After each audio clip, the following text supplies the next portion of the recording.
Video de sustentación del proyecto final de física eléctrica con el NRC 18455. Nosotros somos el grupo número 3, el cual está integrado por Laura Zapata, Miguel Olaya, Juan Briñes y quien les habla, Karen Páez. Primeramente vamos a definir nuestro objetivo general, el cual es que en este proyecto, a través de un diseño y simulación de un circuito RC de un flash fotográfico, se dará a conocer los procesos de carga y descarga e identificar sus características y sus valores. Vamos a definir qué es un flash fotográfico. Un flash fotográfico es un dispositivo que tiene como finalidad brindar una luz artificial intensa, pero que por lo general no abarca mucho espacio. Este que vamos a estudiar y replicar para el trabajo funciona con un condensador, el cual más adelante diremos qué es, pero desde ya podemos decir que es el que nos ayuda a acumular la carga necesaria para que el dispositivo funcione. Vamos a hablar acerca de un circuito RC o bien un circuito resistor-capacitor, el cual está construido por resistores y capacitores. Este funciona para tener un mayor control de la corriente.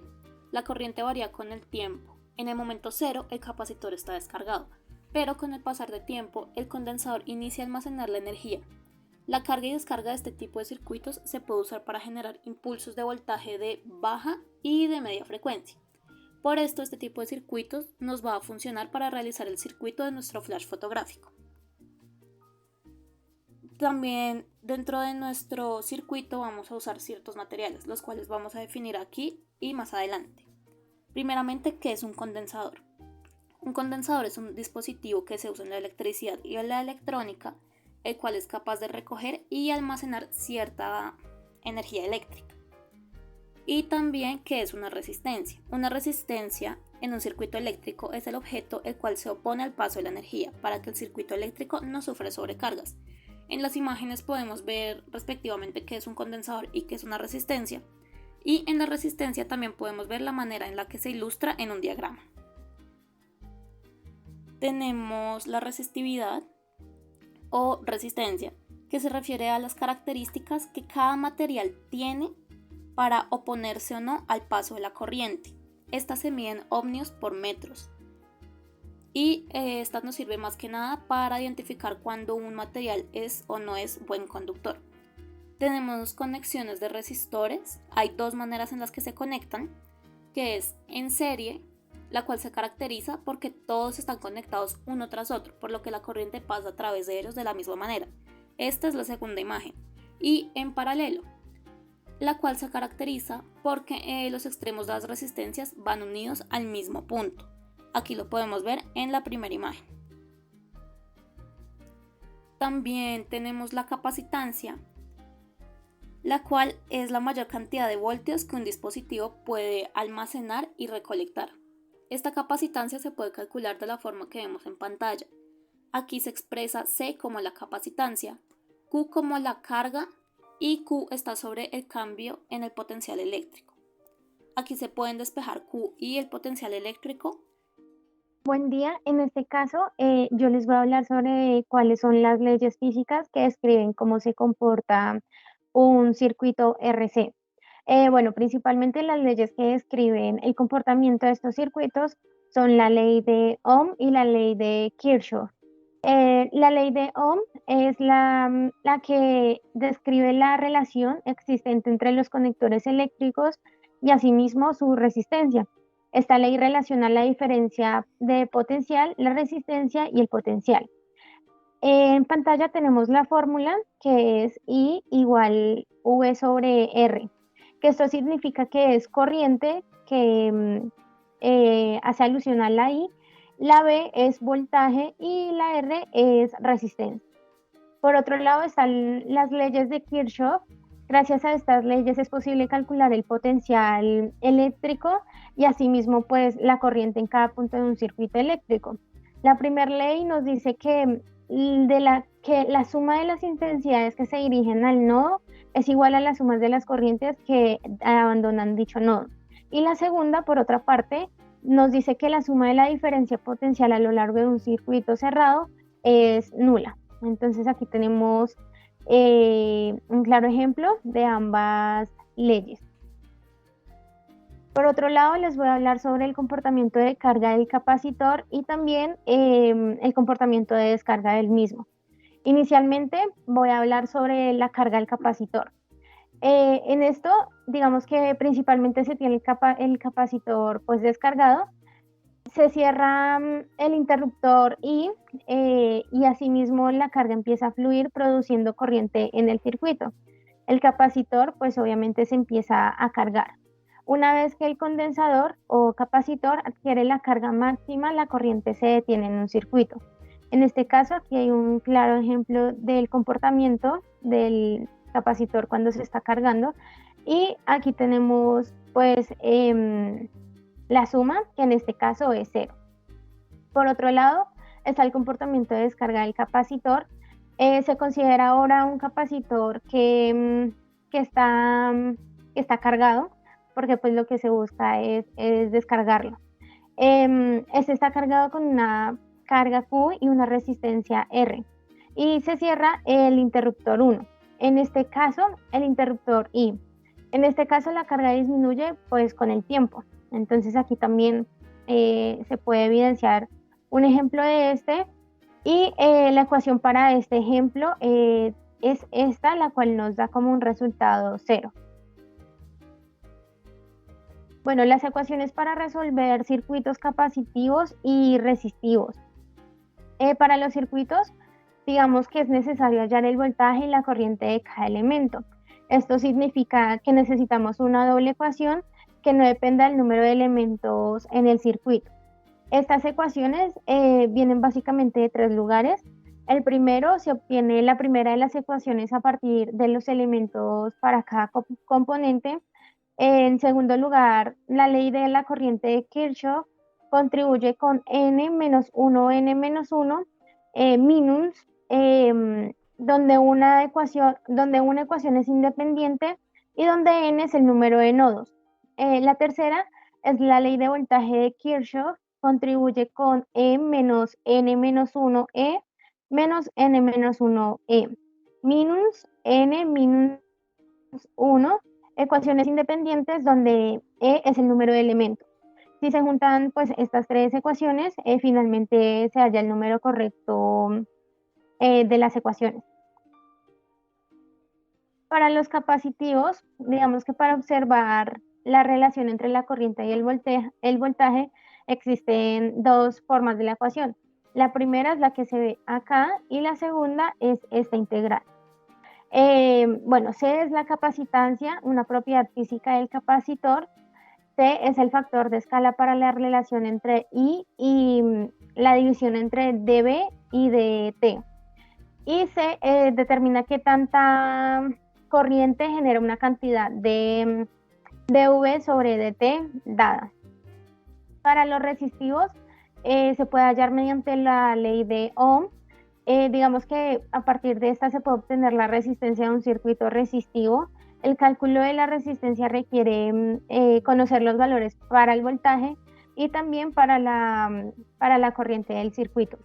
Una vez que se tengan pues estos 2 datos, se puede dividir el voltaje entre la corriente para asimismo obtener la resistencia, que fue lo que básicamente ya les había explicado anteriormente. Aquí tenemos un ejemplo en donde se tiene un circuito con un voltaje de 6 voltios, que es V igual a 6V, y una corriente de 3 amperios, que es I igual a 3A. En este circuito la resistencia se obtiene mediante la siguiente ecuación. Y aquí damos la ecuación, donde V es igual a I por R. Aquí entonces lo que se hace es despejar la I y luego se despeja la R, donde nos da finalmente que el resultado es de 2 ohmios. Bueno, dentro de los materiales usados para realizar el circuito está el capacitor o también condensador. Como lo habíamos mencionado anteriormente, este sirve para almacenar energía en el circuito a través de campos eléctricos. También encontramos el multímetro. El multímetro o bien tester es un dispositivo el cual nos permite medir distintos parámetros eléctricos y asimismo magnitudes. Nos permite medir resistencias, tensiones milivoltios. Algunos modelos también permiten medir capacitancia o frecuencia. También tenemos la resistencia, aquí en el dibujo se ve. También anteriormente mencionamos que es una resistencia, la cual es la tendencia de un cuerpo a oponerse al paso de la corriente eléctrica. El sistema internacional nos dice que la unidad de medida de una resistencia eléctrica es el ohmio, que ya lo habíamos visto también en las ecuaciones. Y aquí vemos algunos de los tipos de la resistencia. Aquí están las variables o potenciómetros, las fijas y las especiales. Por otro lado, tenemos el interruptor. El interruptor es un dispositivo que se usa para permitir o cerrar el paso eléctrico en un circuito. También tenemos la fuente de poder.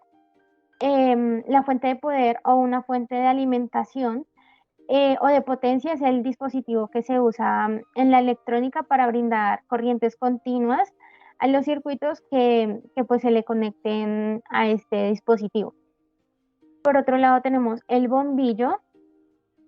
El bombillo es un objeto capaz de dar luz por medio de un conductor eléctrico. Y finalmente tenemos los cables conectores. Un cable pues es un hilo conductor el cual permite la conducción de electricidad a través pues, de un circuito. Generalmente están compuestos por hilos de cobre recubiertos de algún tipo de plástico para que pues digamos que sean útiles y al momento de hacer algún experimento con estos pues no se corra tanto peligro, ya que pues esto lleva energía dentro de sí cuando se conecta a un circuito. Mi nombre es Juan Camilo Briñes, yo les voy a enseñar nuestro circuito eléctrico con base al diagrama que tenemos aquí. Bueno, mi nombre es Miguel Olaya y bueno, los componentes que se usaron para hacer la simulación y en el diagrama están, digamos, primero está la resistencia, la cual se encarga de oponerse o resistir a la conducción de las corrientes eléctricas. Otra herramienta que se utilizó fue el capacitor, el cual es un dispositivo pasivo utilizado para almacenar energía en un campo eléctrico interno. También está el interruptor, el cual permite desviar o permitir el flujo de corriente eléctrica hacia el bombillo. Y por último se usó el multímetro, que es un instrumento portátil capaz de medir directamente magnitudes eléctricas activas como corrientes y potencias, y también mide magnitudes eléctricas pasivas como las resistencias y los capacitores. Bueno, este es el circuito eléctrico que realizamos mediante el diagrama. Este está diseñado con un switch, o sea un botoncito, el que le da paso a los circuitos. Acá tenemos, por decir, dos circuitos. Tenemos un bombillo, tenemos un capacitor, un multímetro, una resistencia y una fuente de poder. Entonces lo que hace el switch es como darle el paso al circuito, por decirlo así. Por este lado, al circuito del lado izquierdo sería lo que es la fuente de energía, el capacitor y la resistencia. Por el lado derecho tenemos la resistencia, el capacitor, el bombillo y el multímetro. ¿Sí? Bueno, y al momento de usar por el lado izquierdo tenemos en funcionamiento la fuente de energía. Esta fuente de energía lo que hace es que al encenderla, la energía va a fluir y va como a cargar el capacitor. Cuando el capacitor ya tenga el límite como de carga, la fuente de energía ya no va a transmitir más carga, porque ya está a su límite el capacitor. Cuando ya lo tenemos cargado, lo oprimimos para que el circuito del lado derecho se abra, y así logramos que la energía que está en el capacitor se logre transportar, y así da lograr alumbrar la bombilla. El multímetro nos ayuda a mostrar pues el voltaje que tiene este. Entonces vamos a darle a iniciar a la simulación. Ahí podemos ver que la fuente de poder está cargando como el capacitor. Va disminuyendo la carga. Entonces ya cuando esté completado la carga, podremos darle continuidad al circuito del lado derecho. Cuando ya cargó, lo abrimos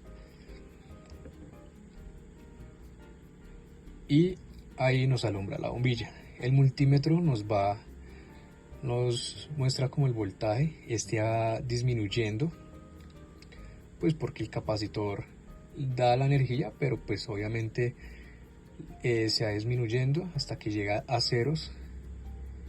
Y para lograr repetir este proceso tendríamos que hacer lo mismo: encender la fuente de poder, cargar el capacitor y iniciar otra vez con el circuito.